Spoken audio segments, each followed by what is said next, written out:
So welcome to the next episode of Absolutely Zero Knowledge, and I'm really excited to be joined by the founding team from Maya Labs. So we have Abhishek and Dhruv here. So genuinely incredibly excited about this episode. I think the use case that these guys have been working on is one that has got a humongous amount of potential. So I'm really keen to learn a little bit more about what they're working on at Maya Labs, and we can go into more detail. But yeah, to start with, would you both like to very quickly, I guess, introduce yourself, I guess, tell us how you two came together to found Maya Labs as well? Yes, thank you, Ed, for having us. Really wonderful.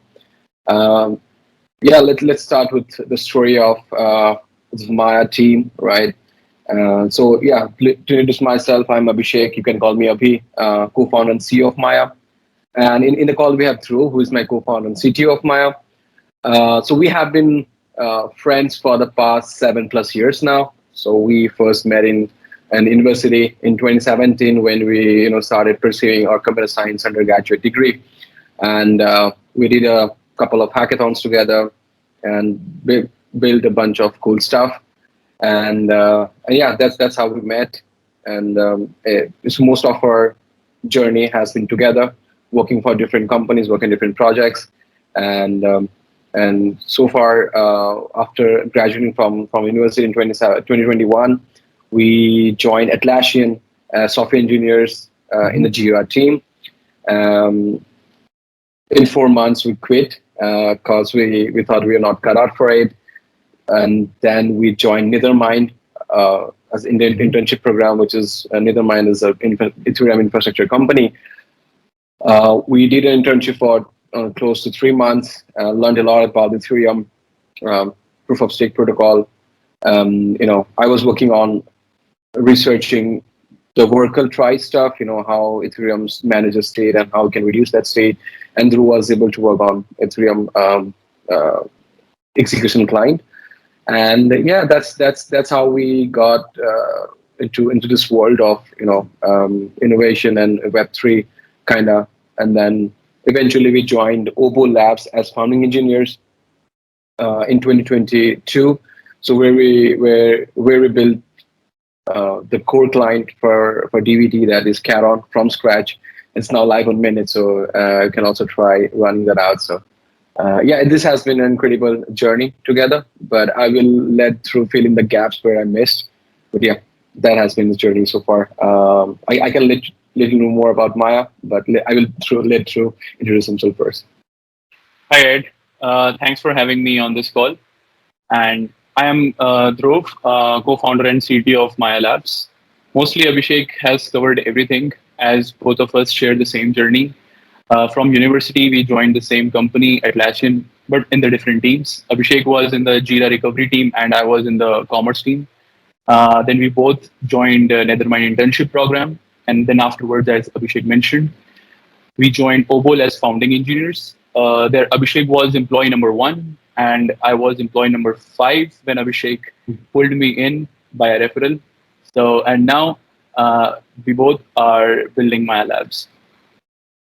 Got you. And I mean, that's really interesting. I didn't know you really do come as a package, really. You've been around from place to place together. So that's awesome. I'm always keen to know, I mean, was it the case that when founding Maya Labs, and you can tell me a little bit more about that happened, but I'm always keen to know, was it just you had a passion for ZK and then you wanted to figure out a use case or an interesting use case where you could harness that technology, or was it that you saw a problem that you wanted to solve and ZK was the technology that was best placed to fix that? But yeah, I'll let you answer that question, then maybe tell us a little bit more about how Maya Labs came about. Yeah, that's an interesting question, and happy to share more. Last year we suffered a tragic loss of a close friend due to AI deepfakes and stuff, and then we started figuring out like how we could potentially solve this problem. Like, is even a solution exists for this or not? And it was last year when we started digging into the problem space, and then we found that it was a massive problem, right? Mm-hmm. And then we started thinking about how well, how we can solve it. How can we solve this particular problem?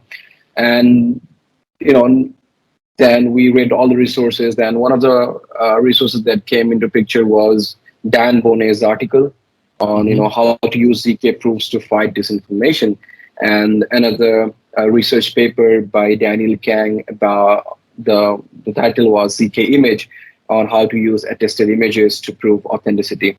And these two writings essentially gave us a sense that, wait, maybe ZK could be the end game for solving this problem. And then we dig further. We leveraging our experience of building protocols and blockchains. We figure out a solution that involves the use of zero knowledge proofs to prove the authenticity of images, audios, and videos, and to make sure that they have not been tampered or edited in weird ways, and that you have a valid proof that you can verify without revealing anything in between. So that ensures privacy. So I think when we researched more about it, we felt that zero knowledge is a new technology, and but a lot of things have been done in the Web3 space, right? So there are better tooling now. You can write circuits more efficiently, and they're efficient hardware. And so we thought that, okay, we can take ZK to production, right? We can take ZK to the masses if we are able to really scale out this technology. And hence we became a ZK company, and ZK for media company. And as far as I know, we are one of the first players in this market trying to use ZK commercially to fight disinformation and really ensure that whatever you show to your viewers or listeners actually happened in real life, or was actually generated by an AI. So I think that's the backstory of how we came into this and solving this problem. Cool. And I mean, you touched upon it there. We've got a decent picture of what Maya Labs is, but just to get a bit more depth, I guess, to the problem that we're discussing there, are you able to share maybe a little more about the real world threat that we're seeing now with the impact of misinformation and deepfakes and AI generated content? Because obviously it's grown massively, sort of exponentially, even in probably the last virtually few months. You can go on sort of any sort of website you like, and before you know it, you've got someone else's face on a video. It's going a bit berserk. So definitely, obviously, a massive growth area, and therefore potential threat. So yeah, what is the real world threat to these topics, misinformation? Yeah, that's something I would like to answer here. So the way I think about this, the mental model that I have in my mind is that this problem is going to grow exponentially, right? And by the problem, I mean that the growth and abundance of AI-generated content, whether it be image, audio, video, is going to just flood the digital space. And no sooner than like 6 months or 12 months from now, because generative AI capabilities are increasing at an exponential pace. It's not a linear pace, right? So what is possible now is going to be 10x better in the next 6 months, and it's going to be 100x better in the next 6 months, right?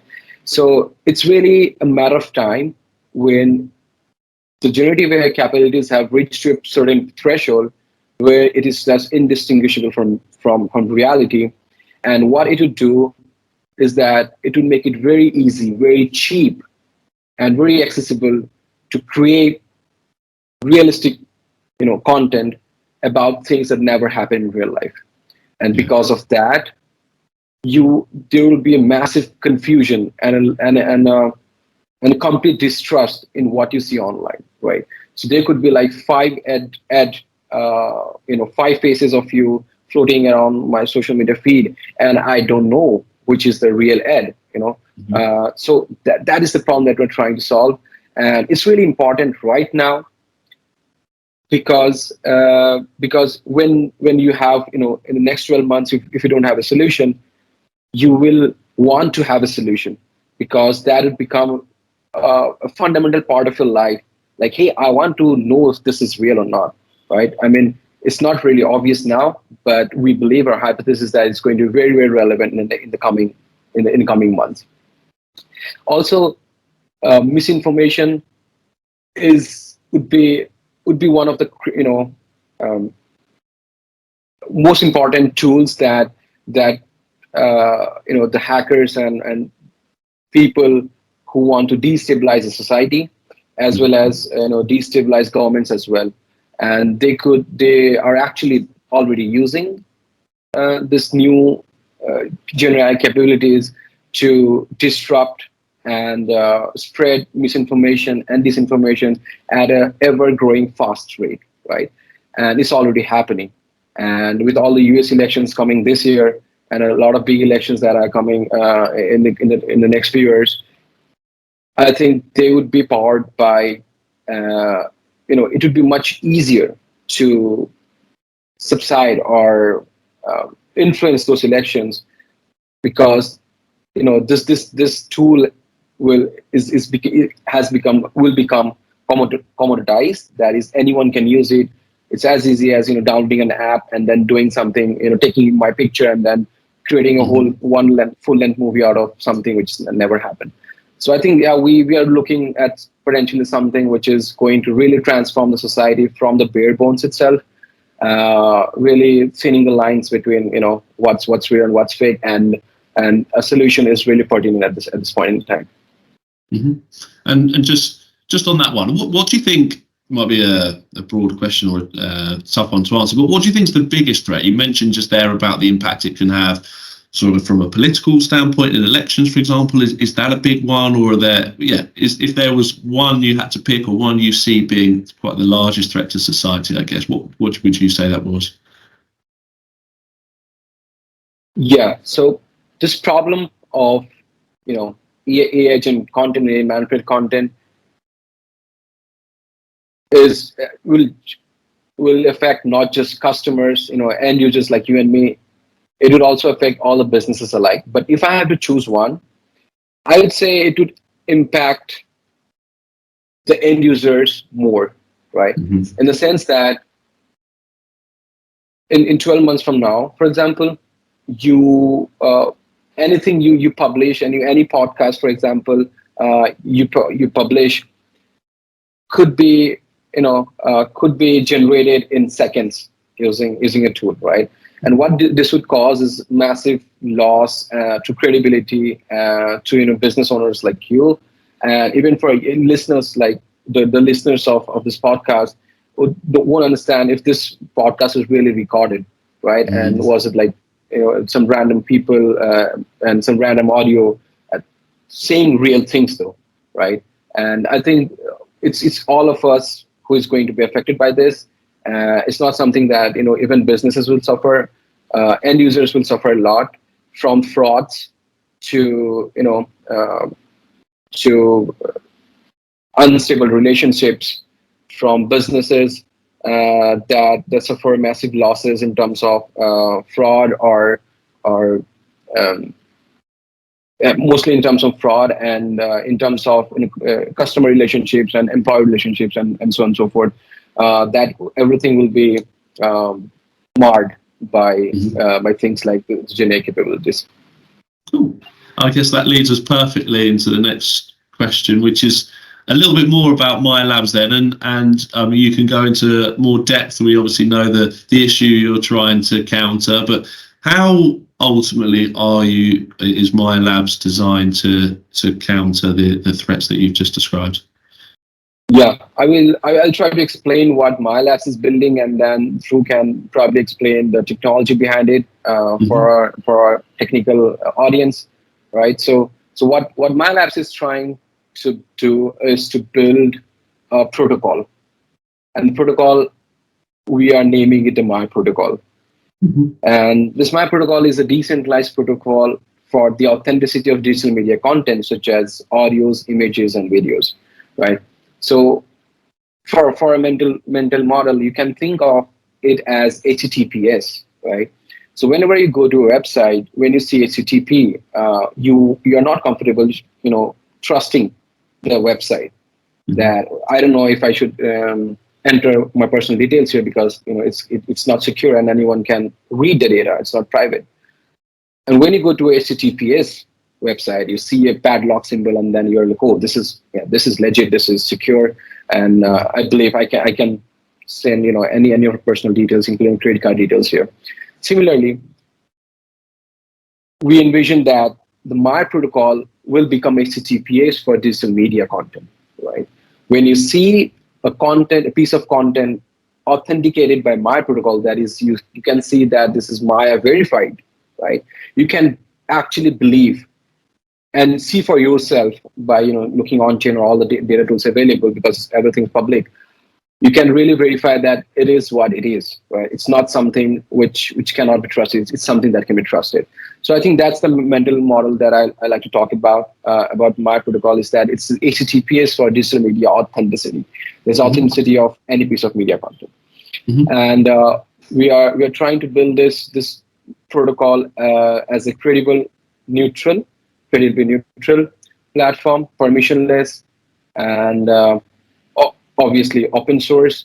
And we want to, for users and businesses alike, to use the protocol, build solutions on top of it, leverage the technology that we have built, and essentially create a more open, permissible digital media authenticity platform that anyone can use and build on top of it. And not some closed source centralized solution that other centralized providers are actually trying to do to cage the technology and innovation. We want to make it open, so that when the times comes, which is like in a few couple of months, you have a solution that you can build on top of it, and it will be like instant and easy, and everything is verifiable using zero knowledge proofs. But I will let Dhruv explain what the technology behind it, how it works, and so on and so forth. Dhruv, take it. Thanks, Abhishek. So what essentially we are doing is we are not detecting whether media content is fake. We are actually certifying whether a media content is real. So how we are doing it? We are basically authenticating the provenance of a digital media content that is published out in the internet itself. To authenticate a provenance, we need source, we need what all transformations you did on your digital media, and then we'll generate zero knowledge proofs of all the transformations that were done on the original media itself, and then post those transformations on chain, which is the Maya chain in this case. So let's understand this with an example. We are recording this podcast, and so this is a raw recording. After this recording, this podcast will go through a series of edits.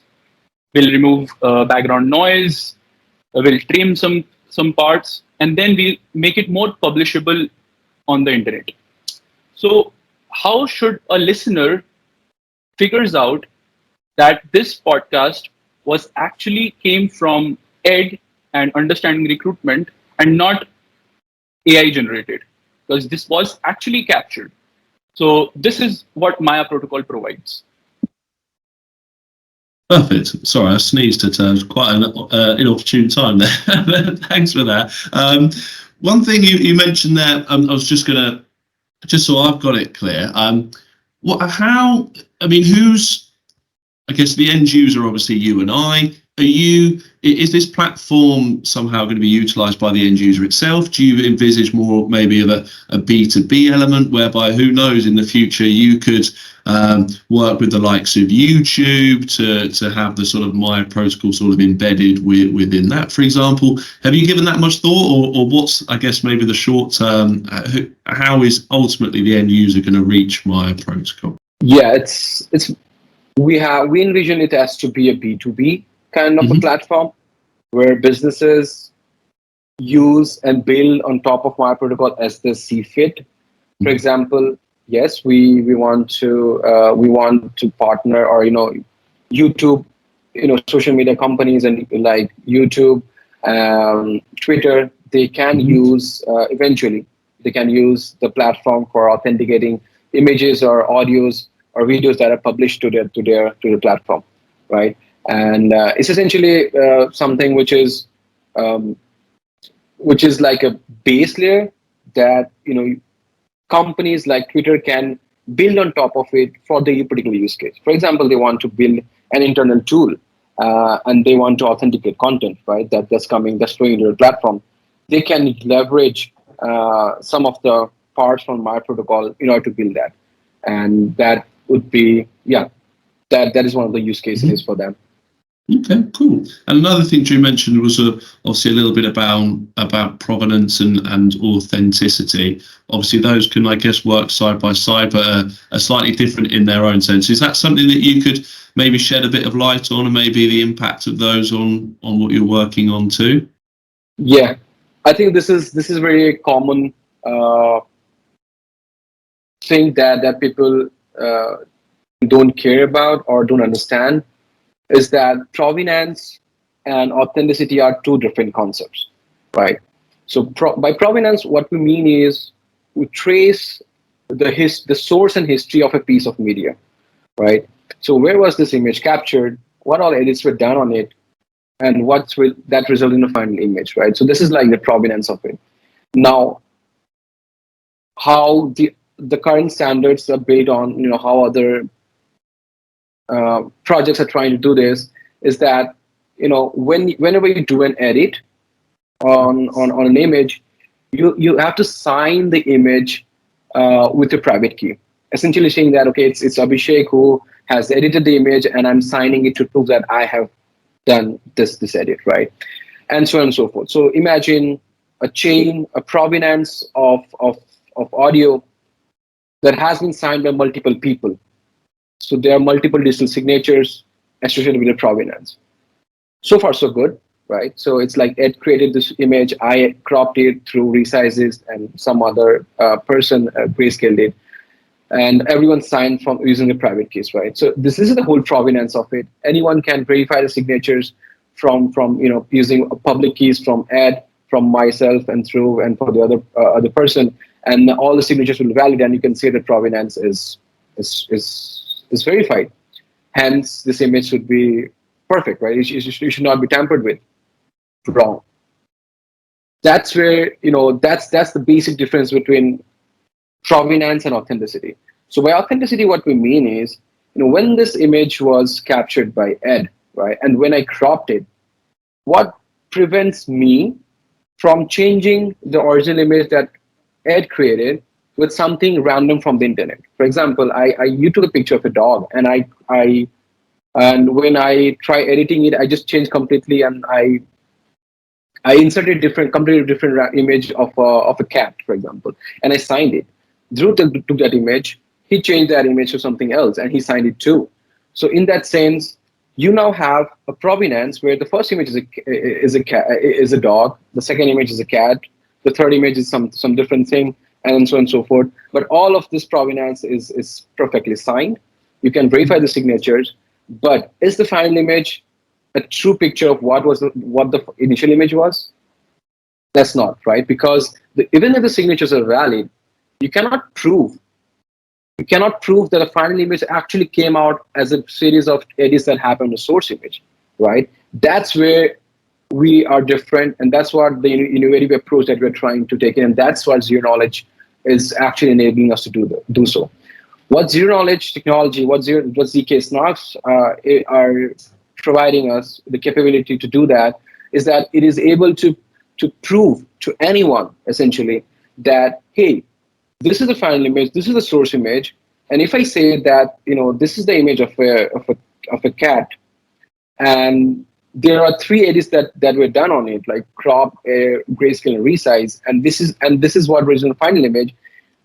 And if you can, zero knowledge proofs allow you to verify proof that proves this thing, right? That the final image actually came out from the original image by a series of transformation that were done in order, right? This is the essential difference between just tracking provenance versus actually guaranteeing authenticity using the provenance, right? Okay, cool. And something I mean, I've been holding fire on this question for a little while and figuring out where best to ask it. But I think in terms of your challenges, then, I mean, you mentioned now that we're going to see an absolutely huge exponential rise in the in sort of deepfakes and AI generated content that we've discussed. How will that pose a challenge to you and to Maya Labs or anyone else trying to combat this? Because clearly, I guess this has got to be a massively scalable platform, for example. So is that something that I guess you've already thought about, and how are you going to combat or sort of keep up with the rise in deepfakes? Yeah, that's an interesting question. So we're trying to scale up the technology.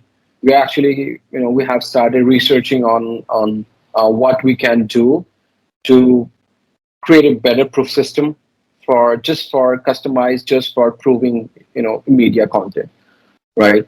And we have to do that. On the hardware front, we are looking to utilize some of the hardware acceleration innovation that has been done in the ZK space, right? In order for us to be able to create efficient proofs faster and efficiently. I think what I think is, if we can achieve both of these, right? If we can create something, ZK circuit, very super optimized ZK circuits or ZK proof system even on the software side, and we can have better tooling and support for hardware acceleration on the hardware side. Combining this, we could really get to a point where zero knowledge proof generation for media content is very easy, right? The technology cost will go down substantially, and that's how we think we can keep up with the space at which the AI deepfake space is growing. Mm-hmm. Cool. And where are you at the moment then, in terms of the launch of Maya Labs, and I guess when are we going to see it in production in the real world? So happy to share that we have a product lined up that we are releasing next Monday, next week, that you can try out. Essentially, we call it the Maya ZK editor, that uses zero knowledge proofs to prove that you did all the edits correctly on source image. So it essentially lets you upload an image, and then it lets you do all sorts of edits on the image, and all these edits are proven in zero knowledge and posted on chain. So essentially, whenever you want to verify it, or anyone really wants to verify that, that generates a link that you can that pulls all the data, all the proofs from on chain, and then you can verify all these proofs in the browser. So I think we this is like the first prototype of the first MVP, I would say, from Maya Labs. We just want to explain and demonstrate the feasibility and the uniqueness of using ZK for such a purpose. And from here we want to gather more customer feedback, product feedback, and understand if it's really providing value to our customers, end users, and businesses alike. So I think I think we're really excited for this launch, and we are also working on a couple of different features, like we want to support audios next. That is, in the future iterations, we want to prove that an audio is actually authentic. That is, it was actually edited properly from a source recorded audio. So I think that's that. You just lined it up perfectly for my next question, but it's going to be sort of two-pronged, I guess. First of all, I was going to ask, is there a particular use case? Because as you just mentioned, I guess there are a plethora of different use cases for the Maya protocol, and that I'm sure you'll be working on. But is there one in the short term that's a real focus for you? But then, the second one was going to be where does this go? How far can you take this? So, well, first of all, is there a particular use case right now that is a real focus for you, that you think maybe is the largest area that needs to be combated, for example? Yeah, I think one of the largest areas where this could be proved really valuable from day one is the space of news media platforms, right? because that's a centerpiece of the dispersal of information, right? That's where the most propensity for misinformation lies, and there have been efforts from news media companies to build such a solutions in house. For example, BBC built their own, Fox News also built something of their own, and we believe that a lot of different news companies will line up adapting to such a solution, and that's where we could really prove ourselves to be really important. Yeah, I think that the news media agencies are one of the first biggest benefiters, of this technology. Mm-hmm. And then you mentioned audio, so I guess that could still be relevant within the media as well. But anything else that's lined up, or even in who knows, however many years time, but any other use cases where you see this could really have potential within sort of the realms of misinformation? Yeah, I think there could be a real use case for all the media companies. That is, like companies like Netflix and all those media generating companies that that have a good reputation in the market about publishing authentic content, right? I know if you notice there was a recent cry. I think there was a recent news on the front of Netflix news releasing, publishing a documentary, a real life documentary, and they used AI to enhance some of the movie picture, and people were like on social media saying, I think this is AI edited for sure, but the content publisher, that is Netflix, refused to comment on this and saying that we didn't use it, right? So I think in the future, every piece of content that comes out of all this media, small to big media houses, will have a piece of proof that says that, okay, we have used AI. These are the points where AI was used, or these points are AI generated, and for users to verify. So I think that is one of the next biggest use cases for Maya in the media space.